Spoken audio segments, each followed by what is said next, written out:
So today we are joined by Marck and Marck and I were connected by a mutual friend a few weeks ago. Man, Marck just really was captivating. And you'll definitely see through this conversation, but a man of wisdom as well. So Marck plays in the real estate space, and he's carved out a really cool company that he started. I think he got started in real estate 2002. He's flipped over 1,100 homes.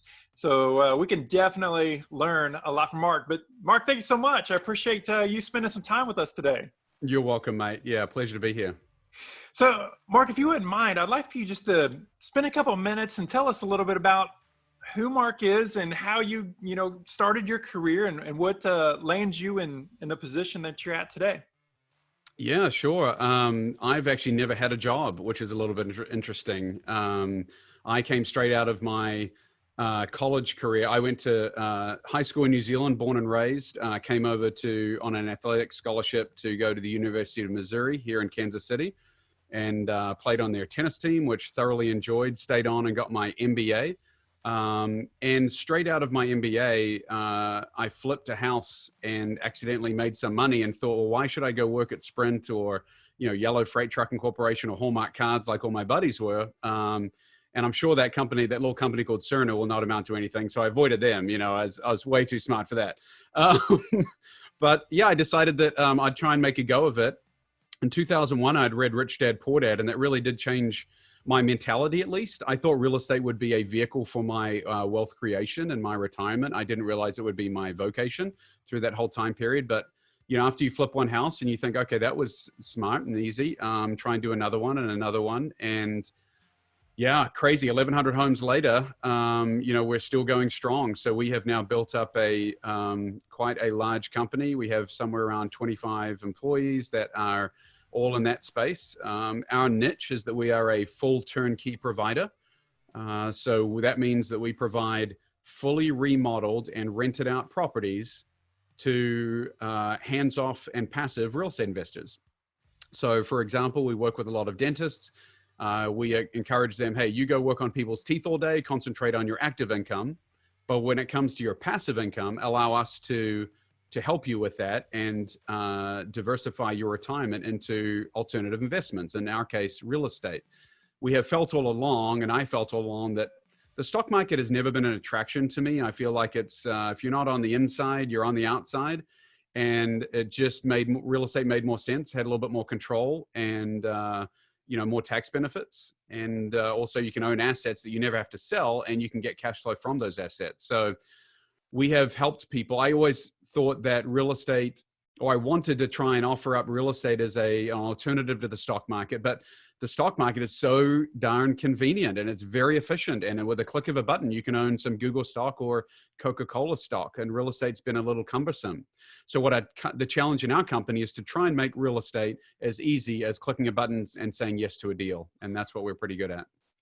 So Marck, talk to us about the different components or different pieces of your business, and how does your business model work? Let's just kind of talk about kind of the offering A to Z, the different components of your business and what you have constructed.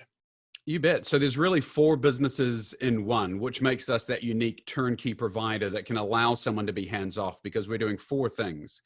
We have acquisition, remodel, property management and leasing, and then we have a sales, finance, and admin component, the operational side of the business. So when it comes to acquisition, what does that mean? That means that we are aggressively advertising through billboards, television, seller direct marketing campaigns, letters, door hangers, as well as working with wholesalers and realtors, letting them know that we buy ugly houses. We're not the we buy ugly houses guys, but that's the image. They are one of our competitors. So we need to let people know that we buy distressed assets. And so that's the whole acquisition. Now that's a business in and all of itself, right? I mean, we're spending, $30,000 a month just in advertising to generate these leads that come through the pipeline. So it's pretty big business.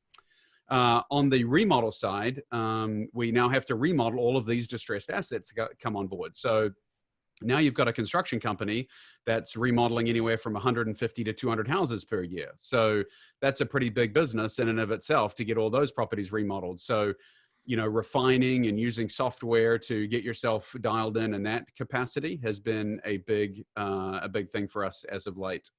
Then you've got the property management, and we're now up to 560 single family assets that we have under management here in the office. So that employs around 11 or 12. So almost half of our people just solely working on the maintenance, the leasing, the tenant retention of those assets, and obviously the liaison with the owners and the owner portfolio. So that's a big business in and of itself. And then finally, kind of keeping all of these things together, we have a sales, finance, banking, and admin portion of the business. So that's kind of how it works. We buy an asset, we rehab it, and then we get it rented out. And then and only then do we sell it to an end user investor. So, recently wrote a book called Mistake-Free Real Estate. And the idea, it's very much tongue in cheek because there's no such thing as mistake-free real estate.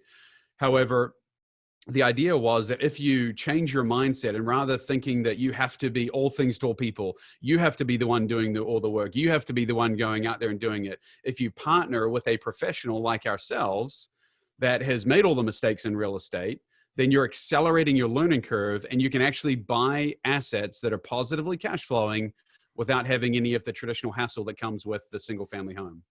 Man, it's a brilliant concept, man. I absolutely love it. I was just fascinated by, the way that you had described your model and how it works. And then I also, my parents have had rental properties. Obviously, friends have had rental properties, and you hear a lot of the horror stories.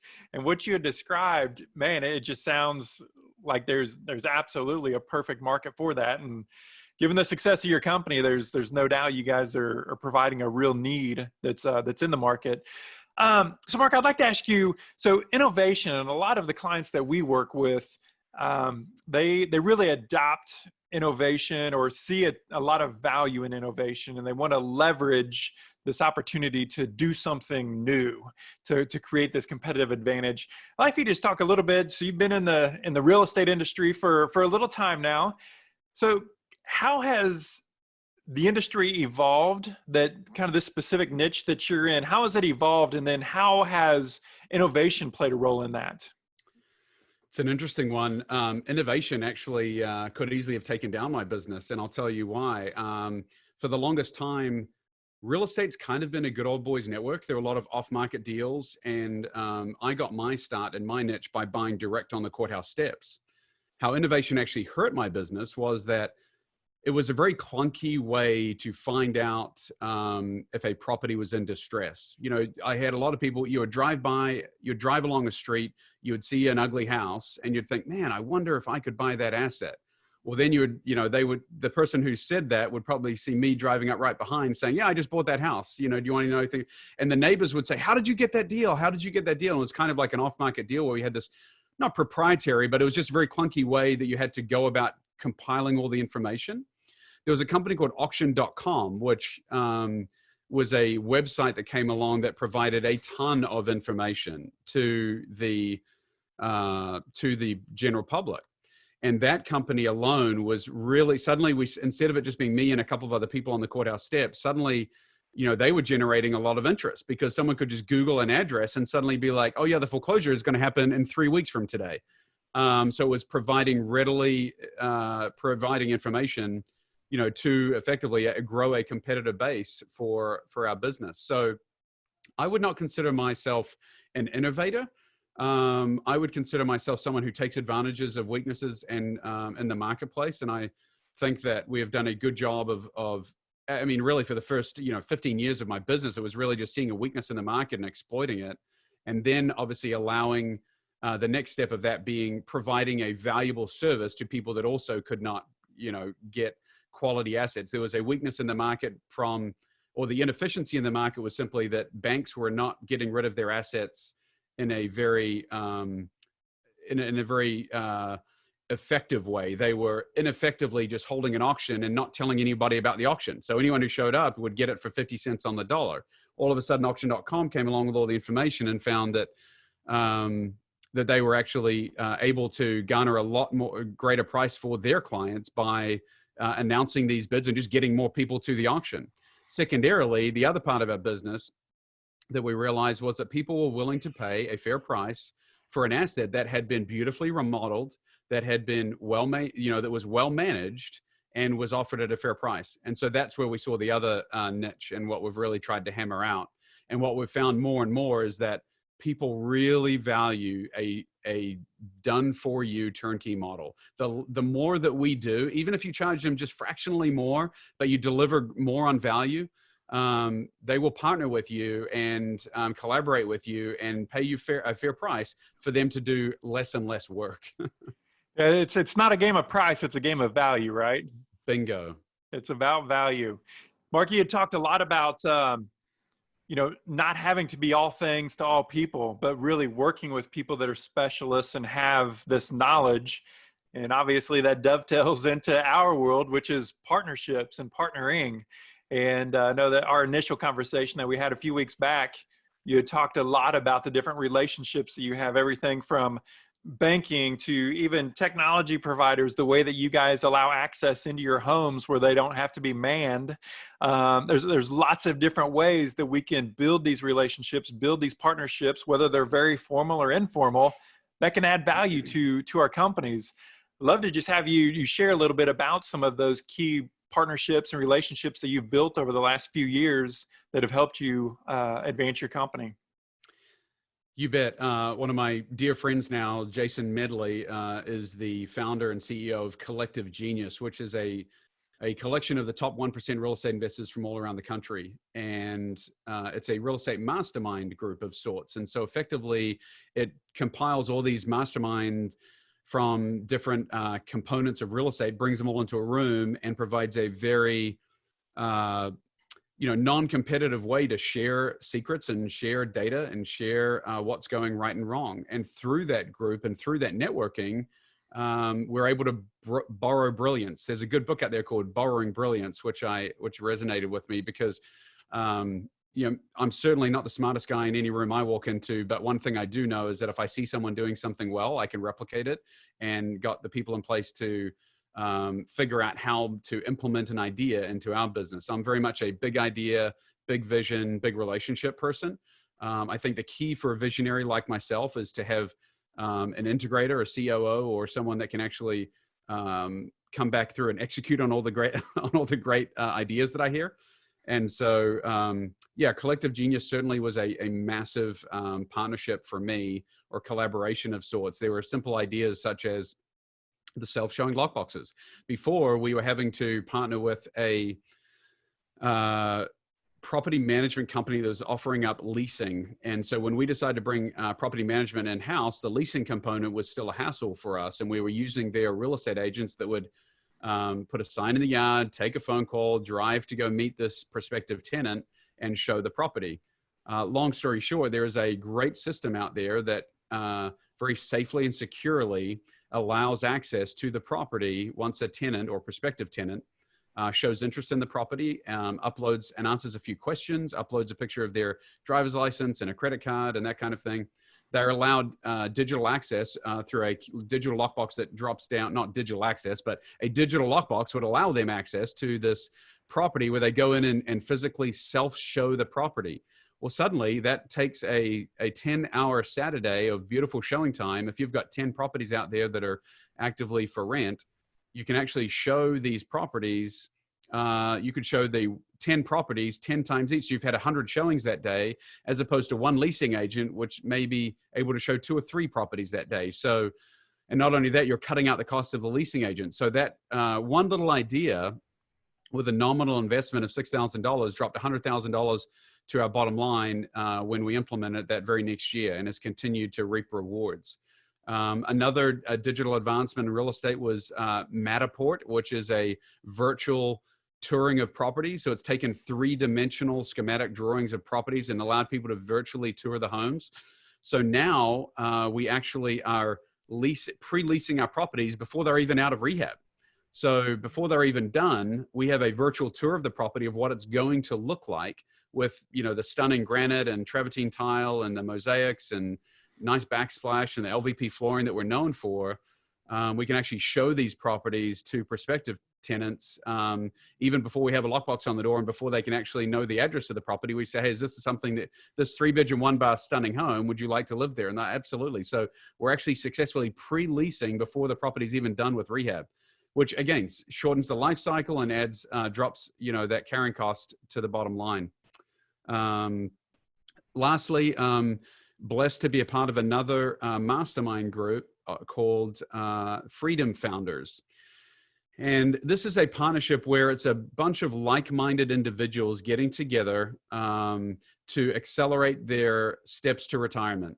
And there's a bunch of dentists that have been, the head of the group is called Dr. David Phelps, and he's a great friend of mine. I met him actually in the Collective Genius. He was in there because he owns and founded this mastermind group called Freedom Founders, which is helping doctors and dentists accelerate their life cycle and get towards financial freedom sooner.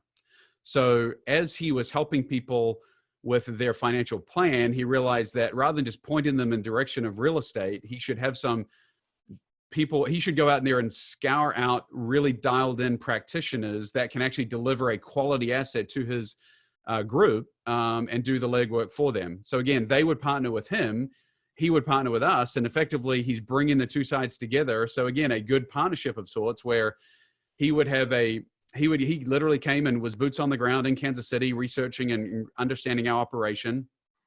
He saw our property management department and realized that the biggest banes, you mentioned people that had got burned in real estate. When you get burned in real estate, it's typically either because you're self-managing or have bad management. But with dialed in property management, you eliminate the two biggest killers of cash flow, which is vacancy and maintenance. And so he saw our operation that was doing a great job of reducing vacancy and maintenance and developing a really great product which would work well with his clientele. So he brought us on board with his community, and we've been a part of that community now for 4 years, and they now provide a large part of our investor base. So we now have a demand problem, which is why we're ramping up our ad spend for acquisitions, because we have more demand for our business than we do supply of product. So, what I found is that when you deliver a really quality product and service, extreme value, as you would say, you deliver extreme value, people talk about it. I know that wealthy people talk about where they're spending their money and where they're seeing value in the world. And they talk about the relationships and the partnerships they have. They don't talk about, Facebook and electoral races. And so, when people were getting a phenomenal service and value from us, they told their other friends about it. And so it's a very much a referral-based business that we run here, but it's been one that has grown exponentially due to the partnerships and relationships that we've created. So Mark, I want to ask you, with the exception of starting with your book and reading your book, what kind of advice would you give to a young man or woman that's interested in getting into the real estate game? Hey, well, look, I'm a big real estate guy, so I would absolutely encourage people to think outside the box. We are just one of many really good turnkey providers in the United States. And so, look, if you like Kansas City and you like what that offers, by all means, reach out to us. But where there are many, many more providers out there, I'd start researching turnkey providers and look at people that have in-house property management. The one big hurdle that people can make is thinking that a turnkey provider is just someone that sells them a done-for-you house. Hey, it's not about the remodel. It's about the back-end property management. Anyone can remodel a house, and that's just called flipping. You've got to have someone who has in-house property management. And once you find that person, you vet them out, and you feel like they're a good fit, then jump in. Real estate is it's very, very hard to lose money in real estate. If you buy a good quality asset in a good area that will stand the test of time and you have really good management, you're done. I mean, you just sit back, relax, and enjoy the cash flow. So yeah, reach out, do your due diligence and find out what turnkey providers are out there servicing your neck of the woods. I will put a disclaimer out there that if you're looking, they call it sometimes you can look at real estate as a roller coaster, because on the coast, it certainly is that way. When you're in the Midwest, in the middle of America, real estate doesn't fluctuate that much. We were very loosely affected by the 2008, 2009 debacle. It certainly made it easier to buy because there was more foreclosure properties on the market. But as far as the actual assets that we had under management, they went up in value because the actual rental rates we could offer was way, way more because there's such more demand for our product. And you'll see that as the stock market cycles up and down, real estate largely is unaffected by that. Obviously with 2008 being the exception. When you're talking about the rental real estate, obviously high priced homes will go up and down. But the rental real estate, in that kind of $100,000 to $200,000 range, quality homes in good areas will always stand the test of time. Yeah, Mark, and that's an area that you guys focus with your business, isn't it? That 100 to 200K range here in the Midwest, or at least in Kansas City. Is that that kind of that area that you've seen that's provides the best return and fits your model? Absolutely. Yeah. So our average rental rate is somewhere around $1,200 a month. So that's, average sales price of an asset somewhere around 130, 140,000. So pretty close to that 1% rule. But yeah, if you stay under 200,000, you have a good property manager. Just go buy as much as you can. The one thing that's an absolute truth, Mark, is you don't get rich from what you earn. You get rich from what you own. And the sooner that people start just putting their money into paper assets and start putting it into the asset column, building that asset column, they'll really start to build their wealth. Yeah, I love that, man. Absolutely love it. So I know you're a believer in EOS, the Entrepreneur Operating System. We talked a little bit about traction. You've already mentioned that you're the visionary for your organization. Talk to us a little bit about the importance of process and really being disciplined to building your business. You're talking to the non-process guy about process. I love it. Well, great. That's not a good intro for a CEO visionary. No, look, I was the classic entrepreneur beating my head against the wall. It was a top-down decision-making process for the first 15 years of my business. And honestly, in self-reflection, I would say that I was not a good boss because for the longest time, it was kind of the business was reliant on me, and I didn't hire the right people because I was always trying to just hire people that would do what I wanted them to do rather than to think. So I'm done with the doers and I'm all about hiring the thinkers. It's easier to do than to think. And so now we're really trying to work on people that can actually think. So you hire the top level talent. I'm a big believer in trying to pay people as much as you possibly can and getting the best hiring the best talent that you can possibly get.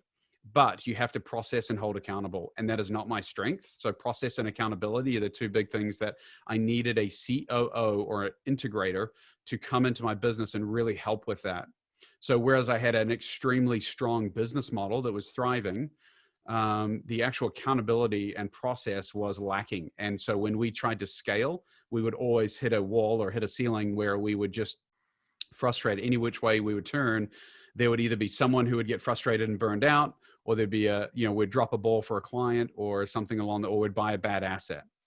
So now we have eliminated those or drastically reduced those hurdles by creating structure and process. And so now our meetings are more effective. Our people are more structured and they know exactly what they do. If you go ask our leasing agent, Joelle, what do you do? She'll say, tenant retention and reduce vacancy. I mean, that's all she does is put people in houses and keep people in houses. And she's held to two metrics. She knows exactly what she's doing and she knows the metrics in which she drives the company.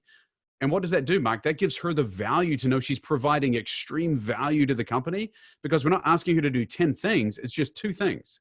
And each person has about 2 things that they're held really, really, really responsible for. And that's their thing. So it adds to the accountability. EOS taught us about core values and on top of the process. So our core values of quality, meaning quality assets, but quality communication and quality in every facet of what we do. Accountability, being accountable not only to our clients, but also to each other. And then communication is huge. Communication is everything. You have to be a good communicator to be able to operate effectively. And the last one is professionalism. What we saw in the real estate space was a lack of professionalism, and that's where we can really accelerate our growth is just by, our competition is not RE/MAX and Reese Nichols and Keller Williams. Our competitors are Edward Jones, Merrill Lynch, and UBS Financial, who are, getting the huge dollars and retirement dollars from their clients. And again, I don't see them as competitors because we offer a different product, but in terms of like where we want to operate at, that's the level. You don't walk into an Edward Jones office and see someone in, a t-shirt and shorts. It's always the suit and tie. And that's the level that we're at. We want to know that when someone walks in and says, I have $1 million, I'd like to invest it with you, they know that the professionalism, the accountability, good quality assets, good communication, those are what we stand for. So EOS was just a great time for us to actually, kind of reset. But the biggest hire for me over the past, for my career was truly, one of my good friends, Chris Johns, who is my COO and integrator. Truly a blessing because he was looking to exit. He's just sales guy, sales manager, a true sales manager that was actually leading sales teams in corporate. And he was obviously disgruntled with the corporate way of life, having to travel and get on planes all the time and hold other people accountable and just beating his head against that glass ceiling where he'd be capped, at what he was doing. And he wanted to be able to have more of a impact on the world. And so he saw our business model and actually was one of our investors. He believes in real estate. So he is one of our investors, and that's kind of how we met. He believed in the model and wanted to make more of an impact. So we were lucky enough to be able to get him on as our COO. And truly that was a turning point in the life of the company where we were suddenly able to, the culture changed. When you start holding people accountable, Mark, the culture changes. People are more excited about it. People want to be accountable. They want to do well for you. And that's the amazing thing is, when you start holding people accountable, and giving them process and giving them CRMs and databases and ways to track and giving them metrics that they're held accountable to, man, it's just people feel because they see the good work that they're doing and they actually enjoy what they're doing far more. So that was a big turning point for us. That's so well said, because it seems that people get really frustrated and disgruntled in positions when they don't see a way to win. And it's really, it's process, it's goals, it's accountability, it's communication. It's these things when they're done right, which you're building in your company, that gives people the avenue to win. And then that's something that you can get behind. Did I see Chris McChesney on one of your podcasts? You did. Yeah. Chris is a buddy of mine. So he came and spoke to one of our mastermind groups one time, and so had the pleasure of shaking his hand and listening to him speak for 3 hours. One of the things, a big takeaway, is he said, if you give your employees a winnable game, which means put a scorecard and just give them an opportunity to play a winnable game. You don't see Michael Jordan, driving down and hitting driving for a layup if he's down by 3 with a second left. You need to know what the score is to be able to win the game. And so, in that capacity, that really resonated. And so, but then you've got to have the systems in place to track what you're doing, and you can't control what you don't track. So getting the process and the systems in place to be able to track what you're doing, then you can create the scorecard. Then you can find the people that really want to win. And then you hire talent to come in and just win at what they're doing. You're right. Yeah, man. It's the 4 disciplines of execution. It's a phenomenal read. You definitely need to check that out if you're into that. So Mark, talking about resources and books, I think you and I are both lifelong learners and definitely believe that we got to keep our minds sharp. What are some books that you've read recently, or what are some books that you'd recommend to other business leaders out there? Sure. So I think I'm a big believer that when the student is ready, the teacher appears, which is why, Kiyosaki was obviously, if you're just getting started in real estate, it's just a great way to get the mindset shifted to understand that you have to build your asset column. So obviously Rich Dad Poor Dad was big for me when I needed it 20 years ago. Then I went through that time period where I was, building the organization, but getting frustrated and hitting my head. And so Simon Sinek's really spoke to me with It Starts With Why, and understanding that it's just about, you've got to figure out your why before you can figure out anything else. 40X, Chris McChesney was great. And in understanding, executing on process. Lately, I've read all of Patrick Lencioni's books because my game is changing where, and this is crazy. I was actually warned by one of my mentors, a good friend of mine that has a similar operation, although he's kind of 3 years ahead of me. And the funny thing about that is I'm trying to catch him, but he's so good he's always going to be 3 years ahead of me. But he said, when you start CEOing, you're going to get bored. Because when you're a true business owner and you have the business running, you should not be down in the weeds. And that's what I've really the last 18 months has been removing myself from any decisions and removing myself from any of the process. And so now I kind of see that down the pipeline where I can sit and enjoy an afternoon with my wife. I can have a date day Friday. I can just enjoy being on podcast with you without worrying what's going on behind my back. I say that because all the officers are behind me, not because I'm worried about what's going on behind my back. But you just start thinking about, being a navigator of a big ship, not necessarily the captain of the ship. And you instruct about where it's going and navigating which direction you want to turn. And so for us, that ship is now sailing in the direction of some multifamily investments. And we're looking forward to what that offers up, because we now have people that have massive amounts of capital to deploy, and we don't have enough assets to deploy it in. But they trust our process, they trust our decision-making, and that partnership is very strong. We have a very loyal and dedicated customer base, so we want to serve them. And I think part of serving them means that we have to deliver another asset class. So that will be coming down the pipeline in 2021 with some multifamily investments for those guys, but it just allows me to start thinking. And so I've been reading a book called Servant Leadership. I forget the author's name, but that was an amazing book. And then obviously all of Patrick Lencioni's team building things have been impactful to me. But I think all of those type of, Chris Voss, back when I was kind of still, taking deals down, Chris Voss's, thoughts on negotiation were important, but now that's just what my sales team reads, so it's all about where you are. So right now I'm all about trying to find books of myself that'll grow my leadership. Leaders talk less, and I'm really trying to understand that great leaders ask the right questions, and trying to under those kind of books that talk about, encouraging and building up people that are working for you and with you, rather than trying to figure things out and do it myself. So yeah, fun time in my life right now, Mark. That's awesome. One last question for you, Mark, before we let you go. If you could speak to your 25-year-old self, what would you tell him? Wow. Wasn't expecting that question. I'm not one to, I look at the past to learn lessons, but I don't look back with any regret or remorse. All I would say is that I understand that partnerships are valuable. I understand that collaboration I probably would have collaborated sooner and looked for people in other markets. For a long time, I did feel like I was on an island, Mark. And I just felt like I was smart enough. I had to understand. I'd read books just to learn about it, and then I'd go do it. And I think if I had have learned sooner that I don't have to be the doer, that I should be getting paid to think and not do, I think I might have changed and accelerated my the growth of my company at an earlier age.